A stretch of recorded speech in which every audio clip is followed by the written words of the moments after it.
Ethan strutted into the living room like he was fresh off a magazine cover.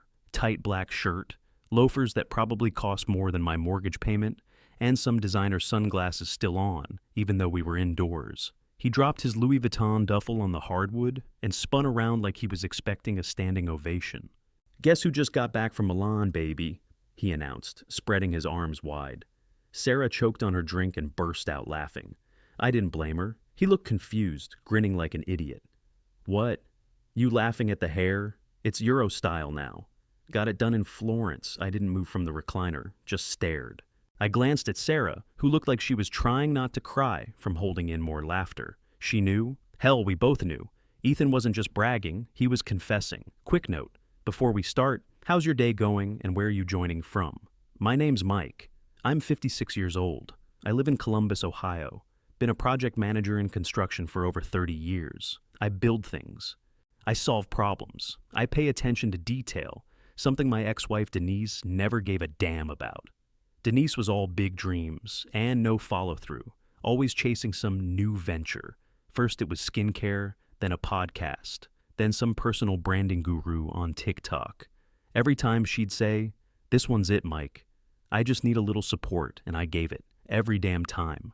Paid the bills, covered her mistakes, listened to her pitch deck nonsense while she Googled how to make passive income from manifesting, or whatever garbage she was into that month. Deep down, I knew something was off. You can only fake ambition for so long before it starts looking like laziness in a nice outfit. But I kept giving her the benefit of the doubt, right up until she took it too far. See, I run fraud detection workshops for corporate clients, teach them how scammers move, how to bait and trace transactions. We use dummy accounts and burner cards with embedded alerts, real card numbers, fake funds. Only a moron would mistake one of those for a legit credit card. Denise was that moron. She swiped one of the dummy cards off my desk, thought it was a company card I'd been hiding, and used it to fund her breakthrough solo journey. First-class flights, spa resorts in Venice, leather boutiques in Milan. Problem is, the second that card gets charged, it pings the fraud team. I didn't blow up, I didn't warn her, I waited. And now here we were, her golden child nephew Ethan, home from Europe, showing off his success like he didn't just walk into the trap she set. Sarah stood up smirking. "Wow, Ethan, you really lived it up, huh?" He beamed. "Yeah, Aunt Denise said we deserved it." That was the last I saw of Ethan. He vanished once the fun was over, leaving Denise holding the bag. I stood and grabbed my phone off the coffee table. "Yeah," I said. "You definitely did." I didn't even need to look at the phone. I knew what it was the second I heard that first alert buzz on the nightstand. Then came the second and the third. By the time I rolled over and checked the screen, it was lit up like Times Square. 26 charges, all within 12 hours. The first was a first-class ticket from JFK to Milan. Then came charges at high-end fashion stores, Gucci, Prada, Fendi. A reservation at the Belmont Hotel in Florence. Spa packages, Michelin-star dinners, a private boat tour off the Amalfi Coast, a $5,000 leather jacket from some boutique I'd never heard of. She was moving fast, burning money like it was Monopoly cash. She thought she hit the jackpot. She had no idea she'd just walked into a trap that's caught executives, interns, even a CFO once. I got out of bed, put on coffee, and opened my laptop. Denise was now a red dot on a live map, and I wasn't about to warn her off it. First thing I did was call Greg. He picked up on the second ring, half awake. "This better be good." "It is," I said, sipping my coffee. "You remember that burner card we set up for the Kaiser Group training?" "Yeah." Denise took it. There was a pause. "She what?" "Used it like a real card. Just dropped 5 figures in Europe." He whistled. "You serious?" I sent him screenshots. Dead serious. Holy shit. Well, I guess she's about to be famous in your next workshop. We got to work right away. Greg logged in remotely and pulled the access logs on the card. We walked through the timeline. Denise had swiped it from my desk 2 days ago. Probably thought it was something I was hiding from her. Classic move. She'd always snooped when she thought she was missing out on something. While Greg built a timeline, I sent a flag request through my corporate portal. Less than an hour later, Agent Keller from the Financial Crimes Unit was looped in. I'd worked with him before, straight shooter, No time for nonsense. He called me direct. Mr. Daniels, I've reviewed the alert history on the flagged account. The volume and type of spending matches a pattern we track for luxury fraud. Classic abuse. She thinks it's a real card, I told him. No clue what she triggered. You're in the clear, he said. We've got the data and your paper trail checks out. Everything's logged. She's not just unauthorized. This is identity misuse. If she keeps spending, we can build a much stronger case. What do you need from me? Nothing, except patience. Don't tell her. Don't warn her. Let her rack it up. We're already in motion. Copy that, Greg chimed in. We'll keep everything backed up on my end. I'll pull down the statements and match them to IP logs and timestamps. Agent Keller sounded satisfied. Good. This one's gift wrapped. That was the part that really got me. How stupid she had to be to mistake a dummy card for the real thing. She always thought I was the boring one, the steady guy, the one she could manipulate because I didn't yell or storm off or do drama. I cleaned up the kitchen, did the laundry, didn't touch her stuff. I wanted the house to look the same when she walked back in. No signs anything had changed. Let her brag. Let her act like she just conquered Europe. Every swipe she made dug her deeper. Greg called again that night. You sure you're good waiting this out? Yeah, I said. She's finally writing her own ending. I'm just holding the pen. Denise walked through the front door like she owned the damn world. She had on some flowing silk scarf thing, sunglasses on inside, and a tan that definitely wasn't from Ohio. Her hair was curled, nails fresh, lips glossed, and her suitcase, one of those designer duffels with the shiny gold zippers. She let it crash onto the hardwood with a dramatic sigh like she'd just returned from battle. Well, she said, dragging out the word as she kicked off her heels. That was exactly what I needed. I leaned against the kitchen counter, phone already in my pocket recording audio. She hadn't even looked at me yet. She walked right past, dropped her handbag on the couch, and flopped down like she was on a magazine set. Well, duh. Everything was, but worth it. She reached into her bag and pulled out a velvet box, popped it open. And this baby? Milan, pure gold. You like? I shrugged. Looks heavy. She laughed. God, you're so practical. Relax a little. It's all covered anyway. Oh yeah? I asked, keeping my voice steady. How'd you swing that? Her smile stretched wider. That mystery card you had lying around? Jackpot. You finally decided to stop being such a tight ass. I played dumb. You mean the company one? Oh, come on, Mike. She waved her hand. You were probably hiding it from me. Some secret bonus card or something. I found it. You left it out, remember? I just figured, hey, maybe he's finally loosening up. She laughed and tossed a scarf onto the table. And let me tell you, it worked. No flags, no problems, nothing. Like a magic portal to the good life. I nodded slowly. Glad you enjoyed yourself. She didn't notice the way I was gripping the edge of the counter. Oh, I deserved it, she went on, standing up now, stretching like a cat. After everything I've done for this house, this marriage, I mean, you wouldn't even have a personality without me. I needed a reset. A rebrand, I repeated. She nodded seriously like it was a business strategy. Europe was for the soul, for the brand. I networked. I posted. People loved it. The algorithm ate it up. I couldn't believe how fast she was giving herself up. You really didn't think I'd notice the card missing? I asked. She rolled her eyes. Please, like you ever notice anything. You live in spreadsheets and tool belts. I'm the one trying to build something bigger here. You're stuck in concrete. That one hit, but I kept my face blank. She walked back over, grabbed her phone, and started scrolling. I mean, seriously, I thought you'd be pissed, she said, barely glancing at me. But you didn't say a word. You actually played it cool. It was kinda hot, actually. She dropped onto the couch again and picked up the TV remote like she hadn't just committed a felony. I pulled out my phone and typed a text. She's back, ready when you are. Then I looked up and met her eyes for the first time since she walked in. Want me to grab dinner tonight? I asked, voice even. She grinned, propped her feet on the table. Sure, you're paying, right? I smiled, tight, controlled. Yeah, I said. This one's on me. 2 days later, she was still floating on that delusion.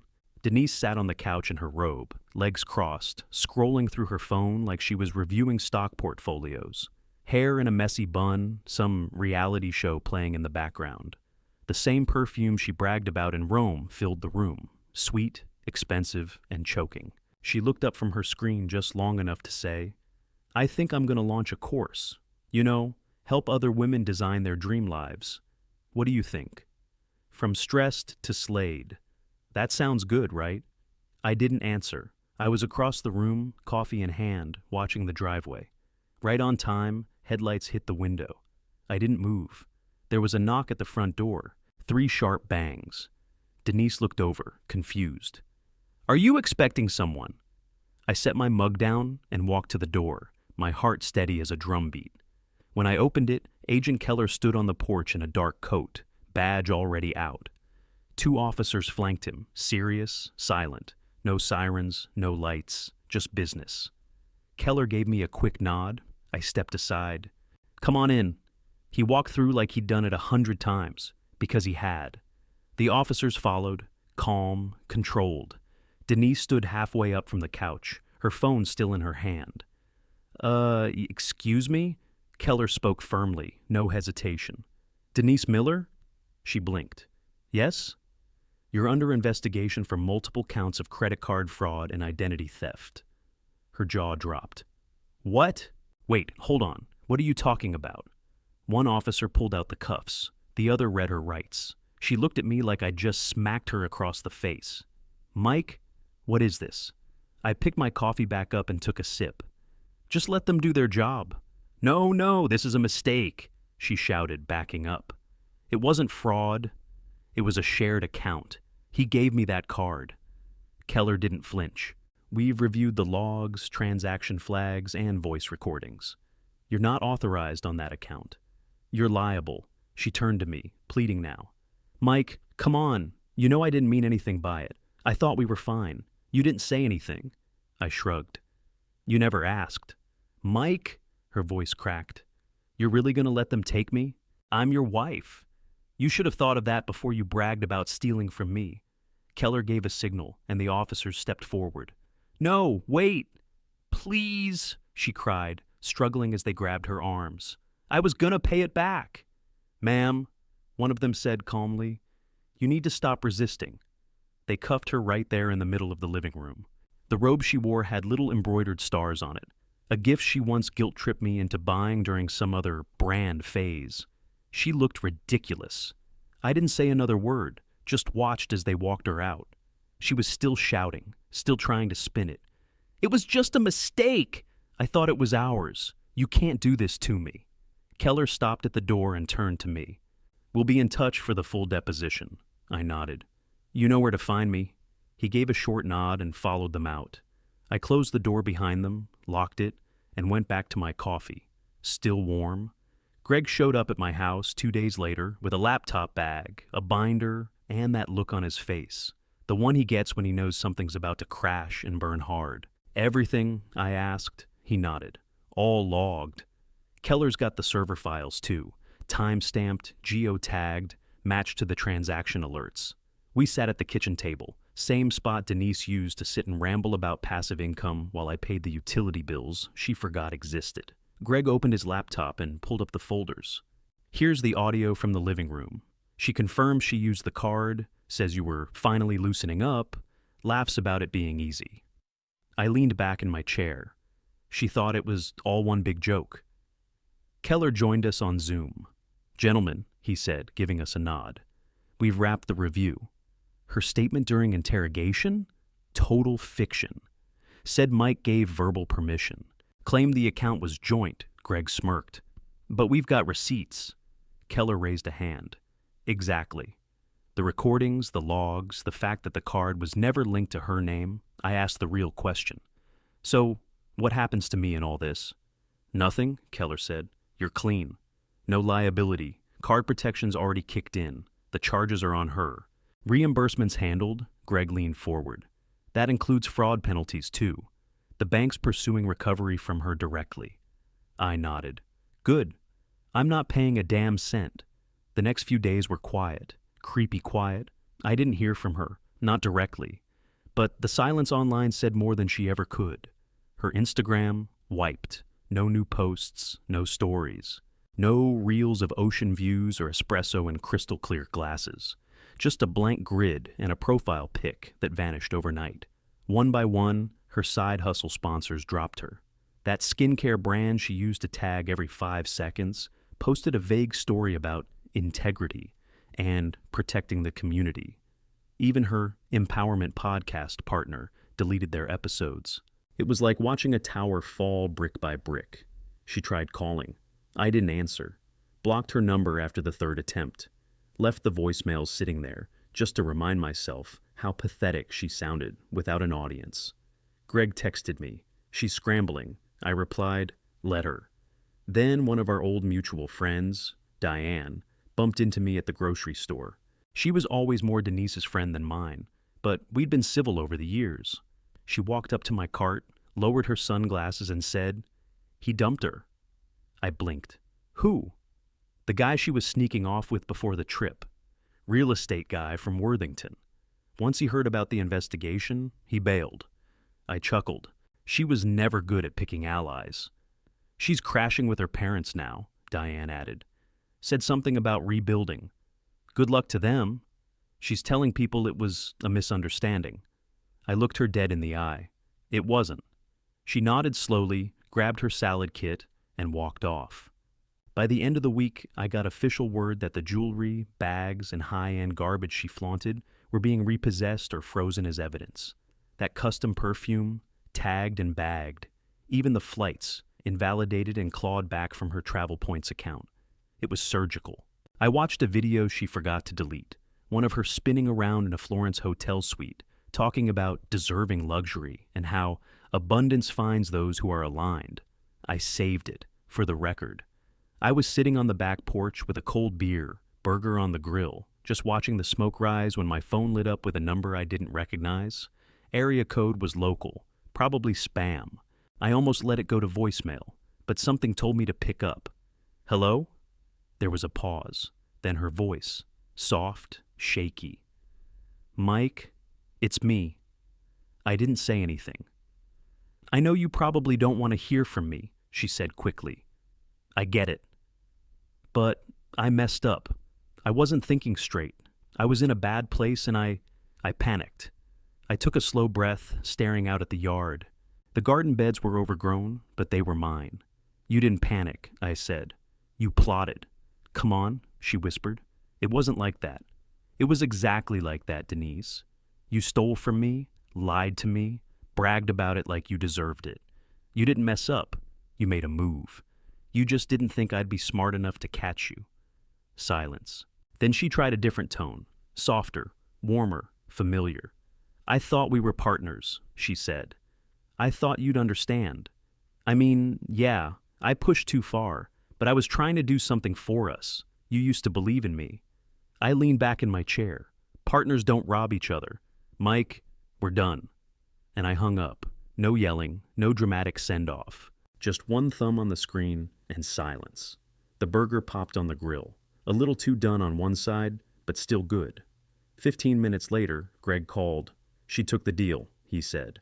Restitution, community service, and a stack of fines. Could have been worse. She's lucky you didn't press for jail time. Wasn't about ruining her, I said. Just stopping the bleeding. She won't be doing this to anyone else. That's for damn sure. I flipped the burger onto a plate and cracked open a second beer. The breeze picked up, cool against my neck. She's someone else's problem now, I said. Not mine. I took a bite, juice running down my hand, and let the quiet fill everything she used to drown out. The next morning, I took a box of Denise's crap. Vision boards, ring lights, 3 journals filled with half-baked ideas, and tossed it all in the garage. Didn't even read a page. I just slammed the lid shut and shoved it into the corner with the busted blender and her old treadmill. House felt lighter already. Over the next couple weeks, I pulled up every fake plant, cheap motivational poster, and live, laugh, love sign she'd glued to the walls. Painted over the pale pink accent wall in the bedroom with a solid navy. Tossed the sequin pillows, swapped out the furniture, and finally bought a recliner that didn't make me feel like I was trapped in an Instagram post. Then I took a weekend off. No phone, no emails, just me and my brother Ray in a dented aluminum boat up at Hoover Reservoir. 2 rods, 1 cooler, no one talking unless they had to. I didn't catch anything worth bragging about, but I didn't care. I hadn't breathed that deep in years. When I got home, Greg was waiting in my driveway holding a brown paper bag. "Final paperwork came through," he said. "It's official." He handed me the envelope with the court stamp, then pulled a bottle of bourbon from the bag. Seemed like a 2-glass night. We sat on the porch and passed the bottle, watching the sunset settle behind the neighbor's roof. I stared out at the backyard, the overgrown patch that used to piss her off. She always called it wasted space. That week, I tilled the soil, cleared out the weeds, and laid down rows. Nothing fancy, just tomatoes, peppers, and a line of marigolds for the hell of it. First time I dug in and didn't feel like I had to apologize for it. Sometimes I heard little bits about her, through Diane or mutual friends we used to see at cookouts. She was staying with her parents in Westerville, working part-time at some shipping center. Tried relaunching her personal brand, but nothing stuck. One of her old sponsors posted a takedown video that went viral. No one came to her defense. I didn't smile when I heard it. I didn't feel proud, just done. She used to make me feel like I was the weight holding her back. Like stability was a flaw. Like paying bills, showing up, being steady. That made me boring, small, but standing in my own house with my hands in real dirt, my own furniture, my own rules, that didn't feel small at all. I woke up before the sun, didn't even need the alarm. House was still, windows cracked just enough to let the early chill roll in. I made a pot of black coffee, no cream, no sugar, just strong and simple, and stepped out onto the porch in bare feet. The sky was soft gray with a streak of orange slicing through it, the kind of morning that didn't need to prove anything. Just quiet. I stood there, sipping slow, watching the light shift over the trees. No makeup tutorials blasting from the bedroom. No planner spread across the kitchen table with color-coded markers. No one asking if I'd remembered to pay for her mastermind course. Just peace. I thought about how long I'd carried the weight of being supportive.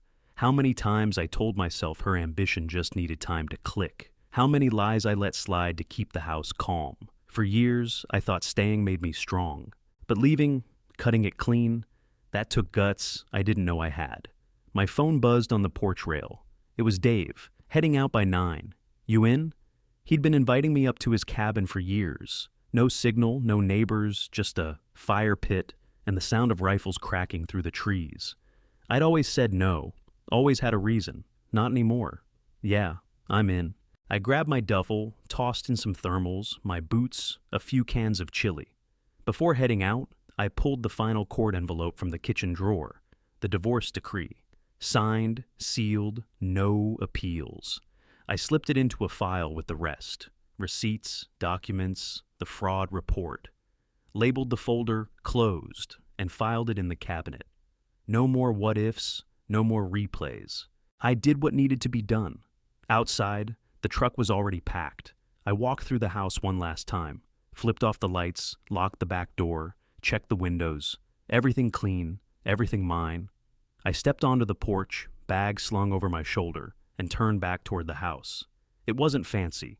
The siding needed pressure washed, and the mailbox still leaned a little to the right, but it was real, and it was mine.